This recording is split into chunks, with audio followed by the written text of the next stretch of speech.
All right, so hello and welcome everyone to today's UND Study Abroad Alumni Story Share and Question and Answer session. My name is Emily Doherty. I'm a Study Abroad Advisor here at UND, and joining me today are two alumni of our Study Abroad program who are current students at UND. They studied abroad during the same term, but in different places. So I think you'll gain a lot from engaging with their stories. The format of the session will have each student present a time slideshow of their experience abroad, and after both presentations are complete, we'll open for a question and answer session.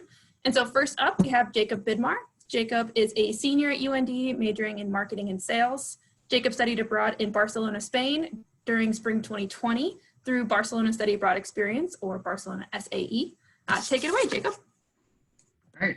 Hi, guys. So first I want to talk about housing. When you first get to Barcelona, I mean, it's going to be very overwhelming, but there's two options for housing in Barcelona. First off, you can either live in an apartment or you can do a homestay with a family, and it's totally up to you. Both are great opportunities. I personally did an apartment because I'm not the greatest with Spanish yet, so I didn't want to deal with all that. Going on to classes already, though. So there's a lot of opportunities for classes here, but there's a lot of opportunities where you go on field trips and stuff like that and get to learn about Barcelona. Like, for example, here we are at a market and we got to try out a bunch of foods and learn how to cook when we're here.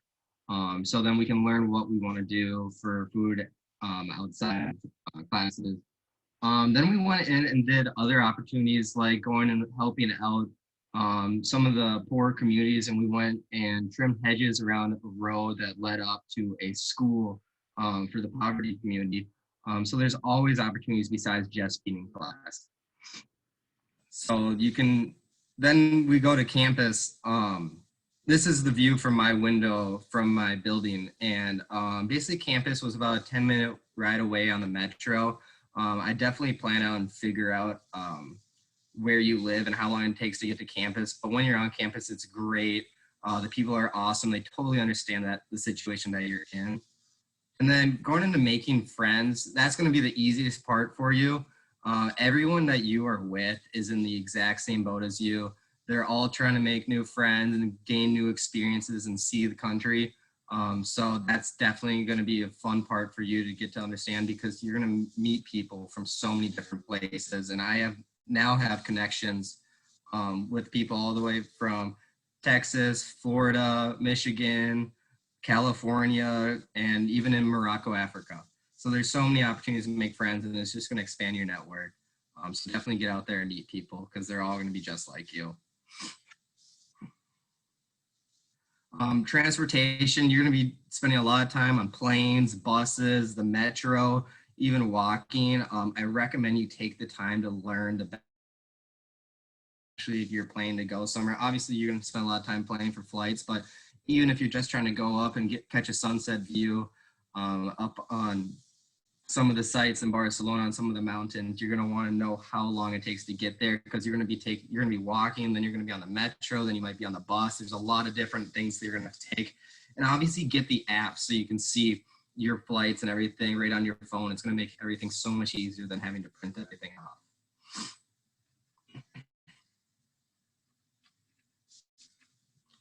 And then on your spare time, just go explore. There's so many crazy views in Barcelona. On the left here, you can go look over the mountains right on the edge of the beach. On the right, there's the W, and it's the only hotel that they have right on the coast, and it's such a cool view. And you can go up there into the top floor, and there's a bar up there. So there's a lot of cool places you can be, including going to the cathedral, and this is in the Gothic quarter. This is kind of the older side of Barcelona that you need to go check out. It's so beautiful, and there's so much history back there. And obviously, besides that, just going out to the pubs and the bars with your friends is a great way to get out and socialize and meet new people. There's always sports events and stuff going on. So understanding the language, I want to talk about this because me personally, I am not fluent in Spanish. And I know that scares off a lot of people to go into a new country that doesn't speak much English, but you're going to catch up on it so quickly. It's going to be pretty easy to handle. And on top of that, most people do speak English these days in Barcelona. So if you're out on your own, you're going to be able to figure it out. Eating out and cooking. This was a big deal to me. I loved cooking and loved going out. In the upper right corner, this is my roommate and I eating tapas. That's a very traditional dish in Barcelona. In the bottom left corner, we have paella, which is another great dish. We also would cook in a lot.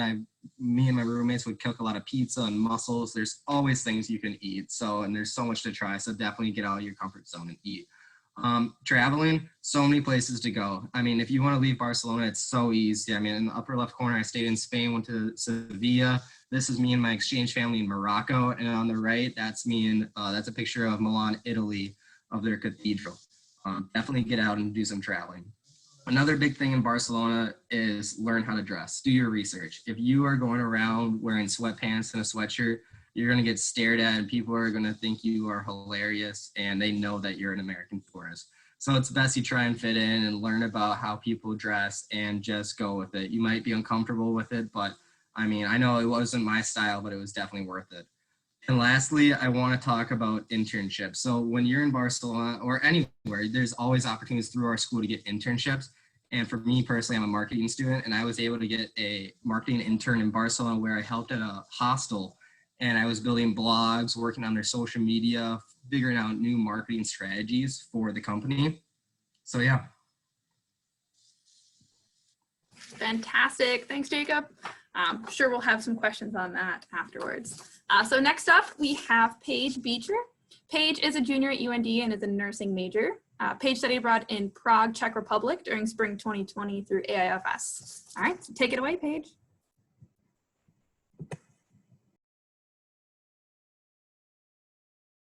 Ooh, we got you muted still, Paige. I'll start that over. All right, sorry. So if you're not aware of where Prague is, it's kind of in the middle of the Czech Republic and it's surrounded by Germany, Poland, Slovakia, and Austria. And I was actually able to visit some of these. And then, so the program I went through was AIFS. The picture on the left is a picture of Renata, which was one of our advisors that we had there, and she was super helpful in making it like home because we would go visit her, study with her, get like coffee, and she was just really cool, the therapist that we had there if we needed her. And so I went to Charles University in Prague, and so ECES was the program that we went through. And so our last day of Zoom classes, they sent us this picture that was on the left. And they actually like really cared about you and they were always checking in. So that was really nice and really cute. And then for our housing, so I was in a single room, but I shared a suite with someone. So in our room, we had a sink, a hot plate, and then a fridge, and then a closet, and then on our floor we also had a kitchen that we all could share. Then we also had a bathroom in our room. This is a view from my dorm bedroom, so it was gorgeous. And then our main tram stop was right off of the road over there, so anytime we needed, super convenient. It took like 10 minutes, so that was super nice and it was just gorgeous all the time. So this is the main building that I was at. The one on the left is a front view of it, and you had to cross the bridge to get there.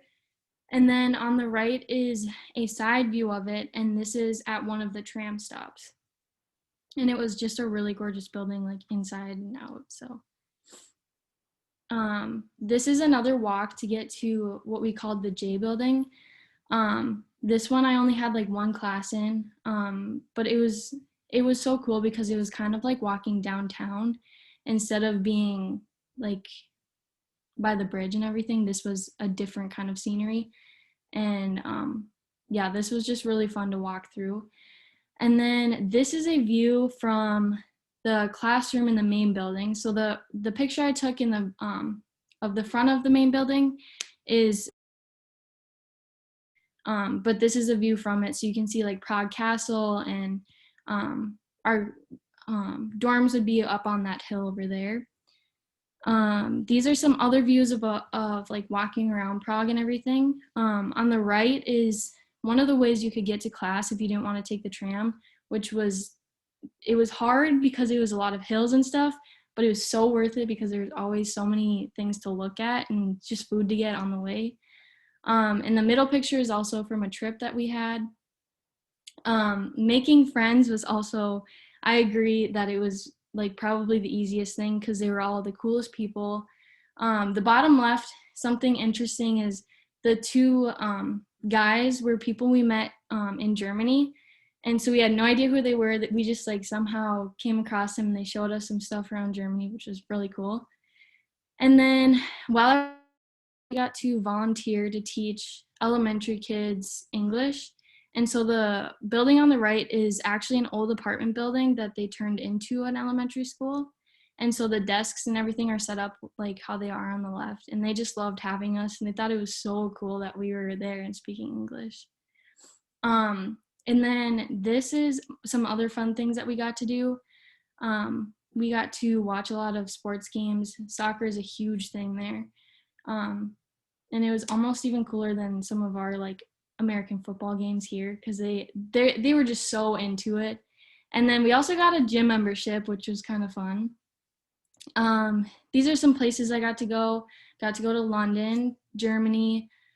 Z is that guy in the third picture. He took us to Brno. And then on the right is in Moravia, which is in the Czech Republic. So we got to go through that cave. And then the first picture in Slovakia, which was one of my favorite places. In the middle is downtown Vienna, Austria. And then the bottom right is we went to a castle in Vienna. And then the top right is the Olympic Stadium in Germany, which was really cool. And then this was our last day in Prague. It was really hard to say goodbye, but then we all like made plans to do like a trip around the US because we all are from different parts. So I think we'll be friends it's like a lifetime friendship. So it's really cool. Excellent. Well, thank you. Stop my share there.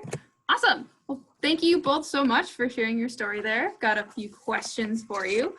The first one is, was this your first time traveling internationally?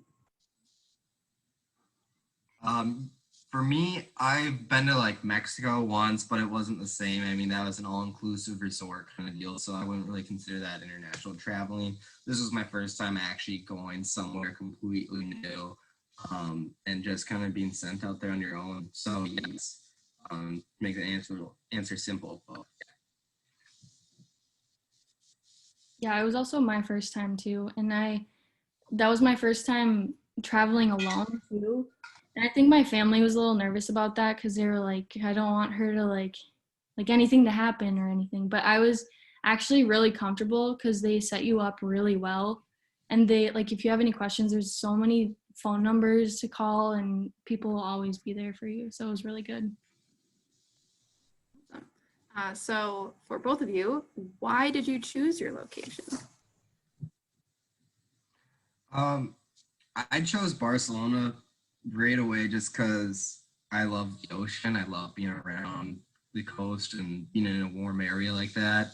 And just like the atmosphere there that I've heard of just seems so perfect. And I just love being able to travel around, and being in Europe alone is great because it just gives you so many opportunities to go to other places as well.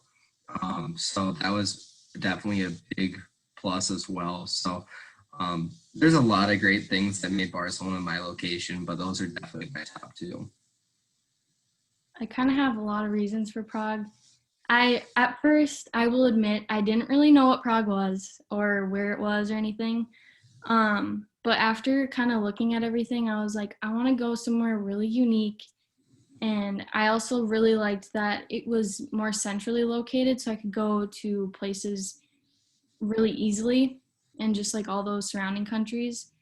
And anybody that you talk to that's been there say it's their favorite place, but like you never hear about it. So it was just so interesting to me. And then I talked to one of the girls last year that went, and she definitely got me hooked on it because she just made it sound so good. So I'm glad I made that choice.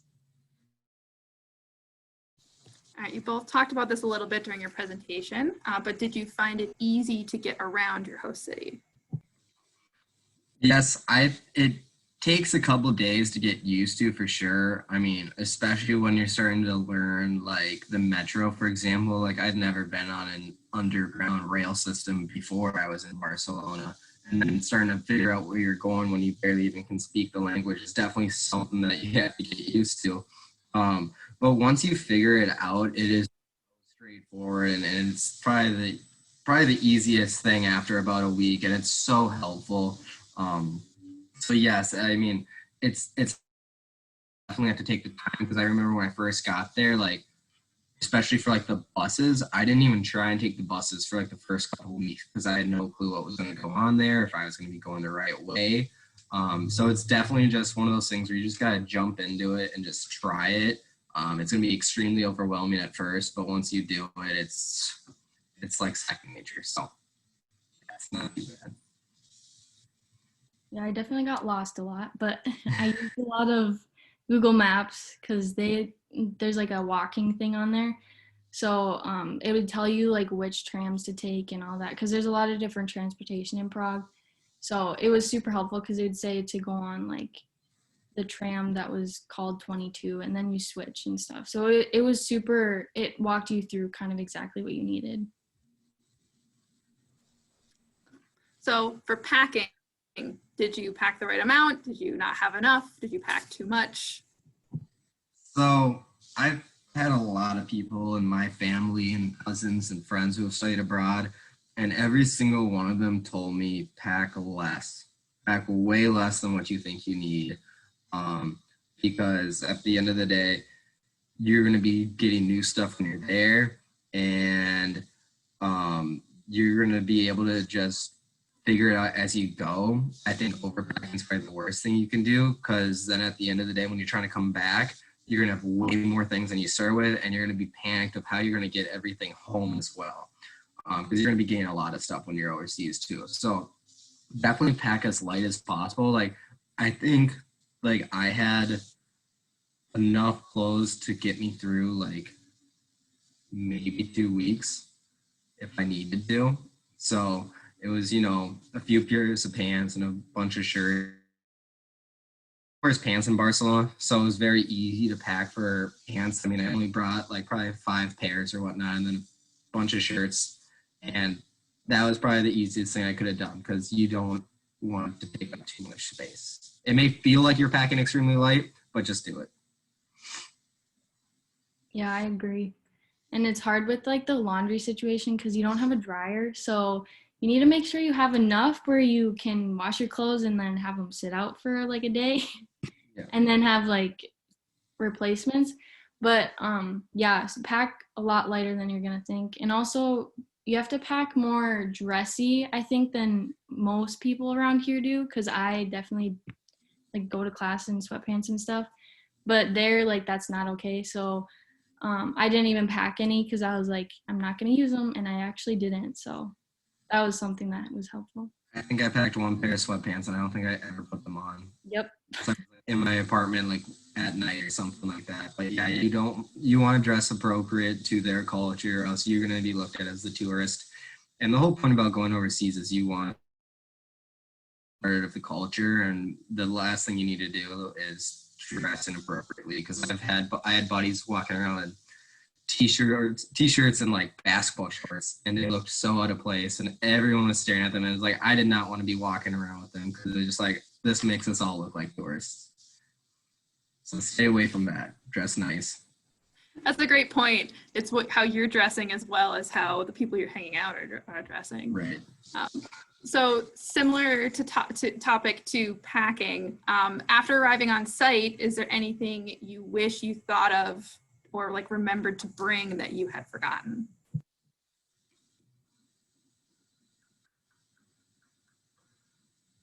Paige, you got anything right away? I don't think I really forgot anything, because there were a lot of times I could get something I needed. But something that I probably wouldn't have thought of is like having snacks in my bag when I get to my place, because you don't know exactly where the grocery store is right away. So one thing Brooke from last year told me is take like just snacks that you can have that are non-perishable that and you're comfortable with eating, because you don't know like what their food is yet, and you also don't know where to get the food. So I thought that was kind of helpful, and I would not have thought of that. So yeah, that was a good piece of advice from her. Yeah. And on top of that, that kind of reminds me, I mean, this totally doesn't answer the question, but it's kind of a good reminder is if you do go, make sure you pack at least like $150 to $200 worth of their currency before you go. It's so important to have their currency on you right away because like Paige said, the first few nights we only ate out. We didn't know how to grocery shop or anything like that. And what we did is we would go to restaurants. And if I didn't have my proper currency on me, if I didn't have the euro on me, I would have been screwed. So definitely make sure you do that because the transaction there is not cheap. If you go to like one of the banks to transfer US dollars. So make sure you bring that. That's a great tip. Yeah, currency conversion rates aren't always in your favor. So if you can strategically do it at that moment, plan ahead for that. So continuing on the topic of food, now Jacob, you mentioned that in your presentation. Did you end up, for both of you, did you end up cooking more, eating out more? Was the grocery store different? What was your experience with eating culture? Yeah, when I first got there, we ate out a ton, like probably way more than we should have. I mean, we were just getting used to it. We didn't really understand grocery shopping yet. So we were eating out a ton, but once we started going to the grocery store, I love cooking. So it was really fun for me. And I got to the point where I was meal prepping every week and cooking up like a bunch of like chicken burritos and stuff like that to have throughout the entire week. And then, like I said earlier, I'd eat a lot of mussels, pizza, spaghetti. I think that's like the coolest part about being over there is just a lot of the food is really cheap, especially if you're into seafood. It's going to be a lot cheaper buying in Barcelona than it is in America, especially if you're from Minnesota, North Dakota. I mean, it's so fresh and it's so cheap. So definitely take advantage of trying to learn how to cook. And like I said in my presentation, there's actually like a field trip where we got to go and learn how to cook with a head chef. He's a private chef who basically created his own restaurant where you make the dish and he just kind of helps you through it. And that was a great way for me to learn new Spanish recipes that I had no clue how to make that ended up being extremely easy. So yeah, definitely like obviously go out and eat out, try new restaurants, try like the food that they like tapas and paella. That's a huge thing in Barcelona. But then after you've had your fair share of that, obviously still go out once a week or whatnot, but try and learn how to cook for yourself too, because it's going to be very beneficial to you and your wallet. The food in the Czech Republic was super, super cheap.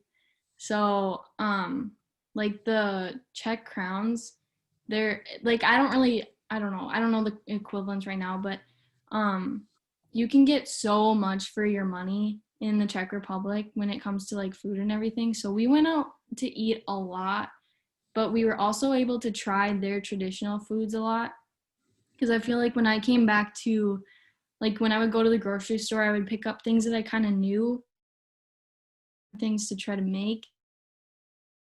But we did have our nights where we would cook together and make some new stuff. But yeah, I think it was nice that it was cheap so I could try those things that they would make for us. But yeah. Yeah, once again, this question's always making me hungry. So looking forward to looking up some of the local recipes. Recognizing you both had an early unexpected return, did you come back with any new movies or music or like TV show recommendations? I know not everyone has an opportunity or is interested in even turning on the TV while abroad. There's so much to do, but that can be a key piece of some experiences. I actually got a lot of new music when I was there. They listened to a lot of our American music too, but they also had a lot of really cool songs that I'd never heard before.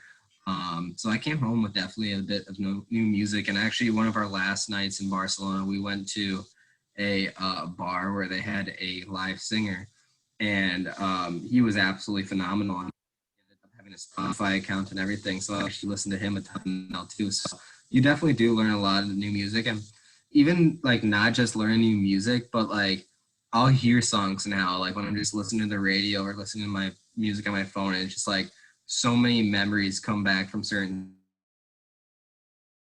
Recommend you look into is like not only are the experiences great, but like certain like pictures and videos that you have, like definitely like take a bunch of pictures and videos too, and listen to music, because like there's certain songs that like I can hear and it'll bring me back to like a very specific location. So definitely recommend trying to just get as much as their culture as you can through music and stuff like that too, because it's completely different, but it's a great way to remember a lot of cool things from your experience. Yeah, I don't think I had really like music or anything, like movies or anything that I came back with, but we were at this one place where there's a lot of live performances, and there was one guy that was really, really, really good, and I was fangirling a little bit, and he was like, I don't even know if he even had like, but I was freaking out. And so he was handing out like random CDs that he made. And so he like handed it out to people, and then I didn't get one. So I literally asked him if he had another one, and he goes, "No, I'm out." And then I was like, "No." And then he actually tapped me on the shoulder again, and he goes, "Oh wait, I think I do." So he was just messing with me, but it was so funny. So now I have that, and I think I just can't stop thinking about that. So that's probably the funniest part, but yeah. That's an awesome memory and awesome moment. A physical copy of a CD too. I feel like that's Yeah. a novelty at this point. Awesome. Yep. All right, so practical question. What did you do regarding your cell phone? Okay, so that was definitely something a little difficult for the first few days, because your plan is not going to work when you go overseas. So I think it was like the second night I was there, third night. First couple days I'd have just figured out how to travel on my own, just hoping I found where I was going. And then after that, or what we did is we'd find like restaurants and places with Wi-Fi, which they don't recommend. You're not supposed to use open Wi-Fi overseas. It's a great way to be hacked. But in our situation, we had no other way to get a hold of anyone or how to get to any of the places that we need to be, because Barcelona, like that first day, they set you up and you have to go to campus and you have to go start touring around. Like they want you to like emerge as quickly as possible, and they want you to get used to the time difference. So by like the second night, we were able to go through and find a store. It's called Orange, and it's a data plan where you pay. I was paying by monthly, so I'd have like 20 gigs or something like that per month, or somewhere around that. And then every time I run out, I'd go back to the store and I just put in my debit card and type in my code from my new account, and it would add me 20 more gigabytes. So it's pretty easy and straightforward, but yeah, it's just make sure you're prepared for those first couple of days when you're not going to have your cell phone, because it can be a little bit difficult. Yeah, I had the same kind of thing where I didn't phone, like you can't really be on, like I had mine on airplane mode because otherwise you'll get charged like super big international fees. But they did give us a SIM card, and it was through Vodafone. I don't know if that's everywhere. I think it's just like a European thing, but Yeah, they have Vodafone in Barcelona too. That's what a lot of my.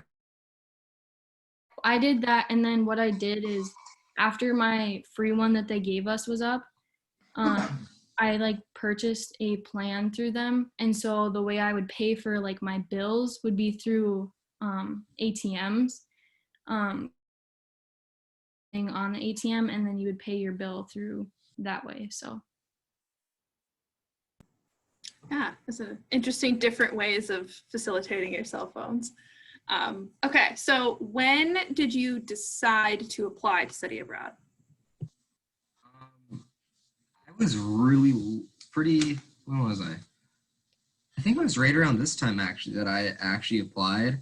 I always thought about going overseas, didn't really know where I wanted to go or anything like that. And then junior year came around, I'm like, oh crap, this is the year I'm supposed to go. Like, the family, so like I gotta figure something out, and I just kind of threw it together. And last year, obviously, we don't have this connection anymore, but we had a study abroad fair in person where you could go and learn about all the places. And I went there, And I told them I'm a marketing major, and I told them I was looking into getting an internship somewhere potentially, and they brought me straight over to Barcelona where they had tons of different programs and stuff like that. So I signed up like right about now and really just got into it. So I recommend if you feel like you're kind of running out of time, you're not, but get on it, because my experience once I signed up was hectic with school.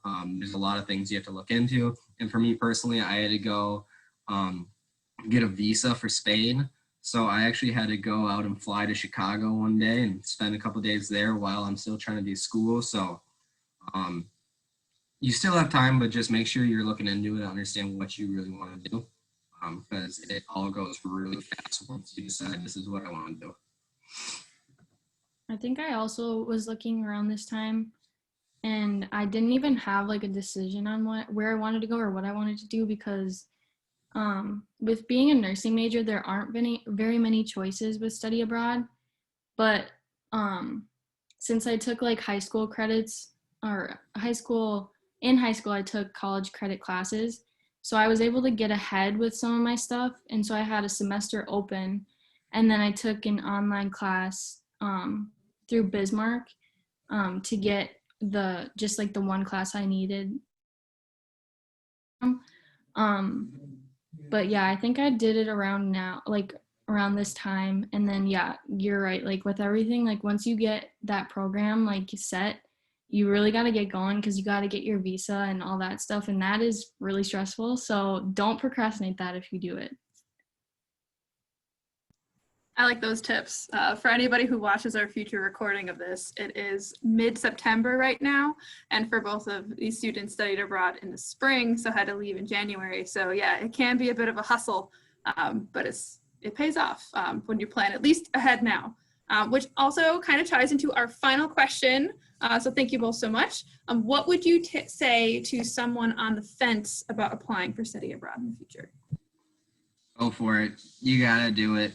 It is such a life-changing experience, and I was in that boat for a while too, because I thought, I was running out of time, and then Barcelona ended up being a little bit more expensive than I had planned on paying. So then I was completely looking into other places, and then I was like, maybe I just don't go. And then I called my parents up, and they're like, you know what, we'll figure it out. If this is where you want to go, because most people aren't going to be able to get this opportunity to get credit for it. So just go. It is such a life-changing event, and you're going to learn so much there, and there's so many great opportunities that can be given to you, and so many new people that you're going to meet that you never would have had the chance to meet. And so your network expands, your experience expands. Everything about it is just, there's no negative side to it.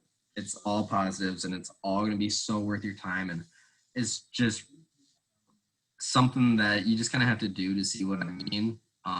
It's just, I promise it's going to be the most beneficial thing you do for yourself and your college experience. I agree. Those are all like, you're never gonna, like, I would never regret going, even though I didn't get to have my full experience. There's no part of me that wishes I stayed here, because I don't know, there were never have come across, and I also feel like I became a better person from it, because I have like gone through it, and I've been more like, I am more independent, but I also am more aware of other people, because I think when you go to a different country, you put yourself in their country, and you don't think, I'm an American, they need to speak English to me. You think to speak their language. And that's kind of what we learned, is like, we need to be more respectful to them and like put ourselves in their shoes. Like, you just learn more about like what other people are doing rather than like what you are doing yourself. So I think you just learn a lot from it, like from yourself, and also about just the world in general. So What a fantastic way to wrap this up. Thank you. Thank you both so much for your honest answers, for your presentations, sharing your photos. We'll be uploading this to our UND Study Abroad YouTube channel, so you can check it out there.